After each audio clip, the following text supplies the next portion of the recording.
India's finance minister has unveiled his latest annual budget. The government says it plans to boost spending in rural communities.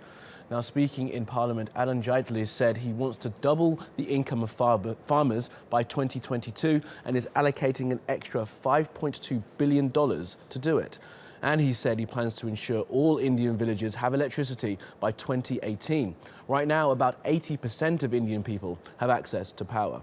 The government is also planning to keep up its pace of building roads and railways. It will spend more than $14 billion on new highways and rural roads next year. Well, TRT World's senior business producer Azhar Sukri is here with us now for more. So, Azhar, just how important is India's budget announcement for the global economy?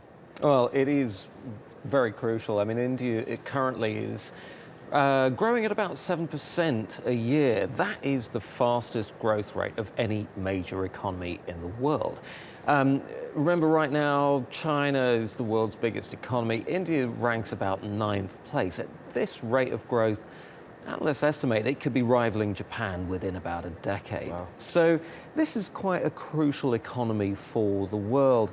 But it is, the government is under pressure, though. It's got a lot of conflicting agendas. On the one hand, it has to keep up that pace of growth. But on the other hand, it's running a budget deficit currently of about 3.9% of GDP.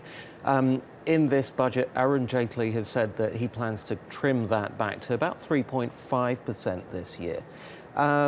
Also, since coming to power in 2014, Prime Minister Narendra Modi had promised to boost spending on infrastructure, and he was seen as a very business-friendly Prime Minister. That has alienated a lot of people. So hence, you know, we're seeing a lot of what we're seeing today. Yeah, and the focus on the rural economy, I mean, that must be key, because they learned lessons from China, not shipping everyone to cities. They can actually build their community, their countryside. Yeah, no, very much so. I mean, the comparison there, of course, with China, as you say, is very valid. I mean, let's not forget, China can kind of do anything it wants. It can push through any policy it wants. Prime Minister Narendra Modi has a parliament to tackle. So as a result, you know, this year he's facing elections in two key states, Uttar Pradesh and West Bengal, very large rural communities there. That could be another reason for this budget that we've seen today. Over the last 2 years, India has faced major droughts that have hurt rural communities enormously. So the political pressure is mounting there. Also, the upper house is controlled by the opposition.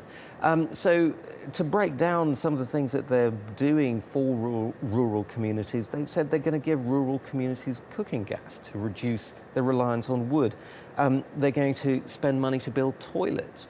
They're going to teach people how to use computers, for example. And there's a new health insurance scheme. But they face some other problems as well. India's banking sector is starting to look a little bit shaky. Non-performing loans are on the rise. The government says it's allocating about $10 billion to tackle that. Morgan Stanley says it's going to need about 3.5 times that amount. Well, a lot of work to do. Really interesting stuff. Thank you, Azhar, for coming in.